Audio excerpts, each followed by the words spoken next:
Hello, Motor Rider World fans, and welcome to this interview that we have with World Superbike star Garrett Gerloff, making the move from Yamaha to BMW now.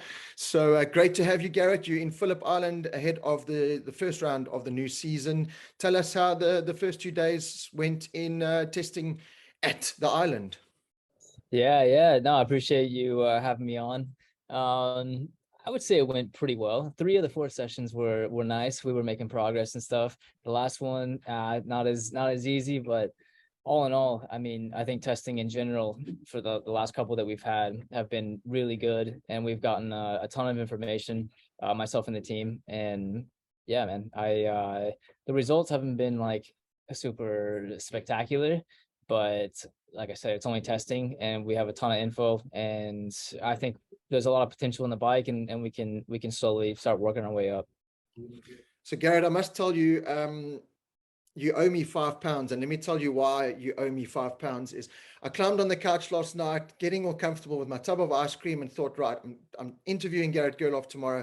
Let me climb on his YouTube channel and check out his latest video. I opened the latest video, pre-season training, and so I start watching this intensely, and here's this ripped athlete eating raw honey and drinking electrolytes and salt from the sea and everything. My wife still walked in, and you were doing pull-ups, and I was like, don't look at the TV.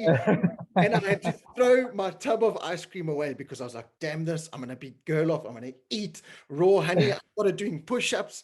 And so you owe me £5 because I had to throw my tub of ice cream away. You're a machine, man. The trainings, you're putting in the hard work for the season, eh? I appreciate you checking out the channel and stuff. Yeah, it's that whole project something new, but yeah, as far as training goes, I take what I do pretty seriously, and I want to give myself the best opportunity to get the best results. And training's not everything, and weight isn't necessarily everything, but it's something that helps me stay focused. It gives me some motivation to get out there, and also just training like that, with high intensity and stuff, it really kind of fortifies your mind a little bit to be more resilient, and that's something that I've really taken away from all the training stuff. And yeah, I'm starting to like it. So I'll see you at the Donington Park ground. So instead of £5, you can just give me one of those fantastic replica helmets of yours. That'll be. No, yeah, okay. All right, fair trade, man. Just in terms of, obviously you've made a big move now from Yamaha to BMW, but let's just go back a little bit. Came into World Superbike this, and had a brilliant start to your World Superbike career, a couple of podiums, and then it just seemed to drop. We all know what happened. It kind of all kicked off with that Assen incident with Toprak Razgatlioglu. The riders were saying you were overriding, and you were doing this, and it really did hit your confidence quite a bit. And it took you a while to recover from that. Do you think you fully recovered from that mentally now? Do you think this BMW has given you kind of a fresh start in many ways? Yeah, I would say that it really just affected me in 21. Because, well, it wasn't just that Toprak incident. I had a couple back-to-back in quick succession that kind of made me be like, what the hell is going on? And then the Toprak one was like the final one. Yeah, I don't see myself as that kind of rider that's doing that, for sure. So, but then I was looking in the mirror, and just like I said, I don't see myself that way, but I couldn't stop seeing myself that way. And it's it was a tough thing to kind of like leave behind, I guess, let's say. But I think one of the things also is there's this is somewhat of a contact sport, it turns out. I think we've seen that over the past, well, since the sport's been around. And unfortunately, I had my incidents all in pretty close succession, and that didn't help at all. But we're here, we're pushing. There's there's split-second decisions we have to make all the time, and sometimes you're not going to get it right. And that's just that's how it is. That's how the sport is. And obviously nobody wants to do anything to put another rider in danger, but sometimes, unfortunately, things happen. So yeah, I feel like I'm in a different place from back when it happened. And it's not changing teams or anything that made that change. It's just kind of just coming to that realization, I guess. And also, I mean, there's a lot of people that say a lot of stuff, but in the end, it's the people close to you that their opinions are the ones that really count, I would say. And you know, I love the support that I have from my friends and family, and yeah, so looking forward to this year and seeing what we can do.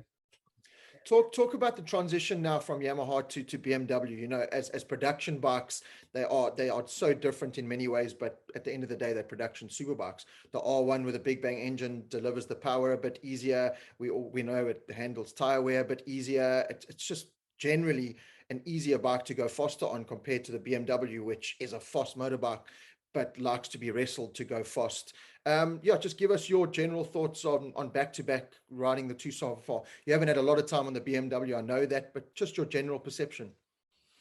Yeah, definitely. The bike has a ton of power.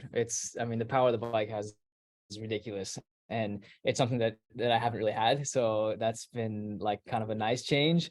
But trying to manage it, trying to put the power to the ground, you know, is for sure a challenge.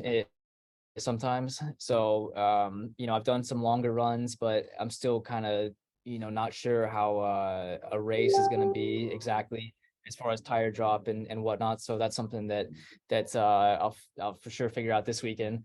But the chassis is good. Like I'm really happy with how the front end feels and things like that. Turning is not too bad. It's just maybe a little bit worse in the fast corners, but I would say better in the slower corners. And I mean, the bike's trick. It has a bunch of really nice parts on it, and you know, I would say that what I want to focus on is trying to get everything to mesh together a bit more. Sometimes it feels like it's not a package. It's not a whole package. It's systems that aren't really always working together. So that's something that I think we can try to figure out. And yeah, I mean, like I said, we've already made a ton of progress, and I've been really happy with where I've been relative to the other BMW guys. And so yeah, just want to keep working up from there.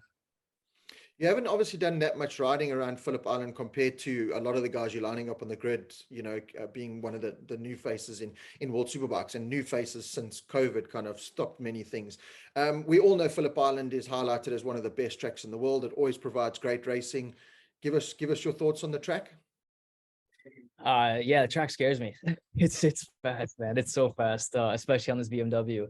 But it is really fun. It's a track that has a ton of flow to it. So that's also something. I think it can be a good track for riders, and it kind of takes the bike can kind of take the bike out of the equation a little bit.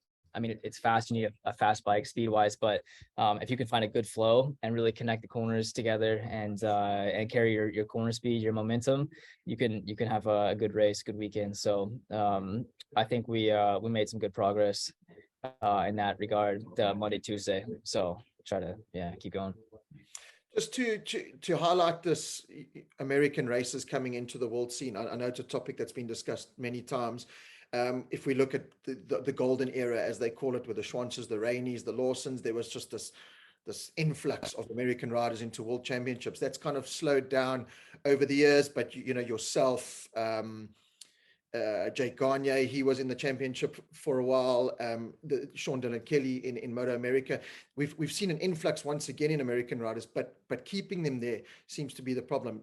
You have a brilliant championship in Moto America. You've got two very fast South Africans that you're very good mates with. I know in Cam Peterson and Matty Scholz. But you know, Jake Yeah. Gagne's there. We see Cam Bobier, you know, tried his hand at Moto 2. I think he did a phenomenal job. Still rate him as one of the best riders there, but has gone back to America now. What seems to be the handbrake for American riders to really break it? I mean, you've stuck it out, and I'm glad that you've stayed in the World Championship, and that you know, at one stage I was so worried you were going to make that move back to Moto America, which is not a bad thing, but we want to see you guys on the world stage rather than than going back there. And we know how competitive you are. Loris Baz, your teammate now, was in Moto America and did well, but didn't go and destroy all you Americans. Daniela Petrucci was there last year, did well, but proved the worth of Moto America and American riders. But there's just something stopping all of you from coming into the World Championship and just thriving. What is that? Yeah, I mean, I'm for sure far away from home. It is weird. There's like a 7-hour period from when I wake up to when my family and friends wake up, where I feel like I'm on the dark side of the moon. And I mean, I think you just kind of have to have the right mindset and maybe personality for it. I mean, I love being over here. I love the, you know, the new people that I get to meet, the new cultures I get to experience. Like, I'm somebody, you know, high in trait openness or whatever it is. And so, I mean, I really enjoy it. I enjoy being over here and learning about new stuff. And some people would just like to just go back to where they feel comfortable. And you know, yeah, there's nothing wrong with that. And also, I know, you know, as in Cameron's situation, I think he did really well also, but he's for sure somebody that likes to be at home in California. And I know that it wasn't announced at the time, but his wife is pregnant and stuff. And so, you know, there's a lot of external factors to all of that. Me, I'm single. I don't have any assets, and I'm just like a gypsy. So I'm just chilling. I'm going around the world, you know, racing motorcycles and having fun while I can. Because at some point, I would like to settle down and not have such a crazy life. But I'm really enjoying it right now, and just trying to do the best that I can and go as far as I can. I mean, that's how this whole adventure started. Is I had a really good gig in Moto America with Yamaha. I was making enough money, and you know, there was nothing I needed, but I just wanted to push myself and just see, like, all right, if I take a chance, how far could I potentially go? And so that's why I took the leap of faith in the first place. And I was kind of like, all right, well, one day when I have kids and stuff, like, I want to be able to tell them that I wasn't scared to take a chance, and I wasn't scared to be complacent and just sit in the same spot where I was comfortable. You know, like I wanted to be able to tell them, like, no, you know, if you have a goal, if you have a dream, chase after it, even if it means you have a ton of uncertainty in front of you. Like, you know, yeah, so that's kind of what pushed me to do it. Garrett, just to finish off, expectations for the Phillip Island weekend. Obviously, all you guys want to go out there and win. We know that. But realistically, the limited time, we know the arrest test was, you know, with the weather there really did handbrake your progress there with a new team and the new bike. Going into the race weekend, you know, top 10, top 5 potentially, realistically. I have no idea, to be honest. Like, I really have no idea. I know if we can keep making improvements to the bike, that top 10 is looking more and more likely. Top 5, I mean, the names and how fast everybody's going this year is really is ridiculous. And you know, coming back here, the times we were doing yesterday, I mean, we're already much better than the times that we had done, you know, 3 months ago. And that's not a whole lot of time to pass.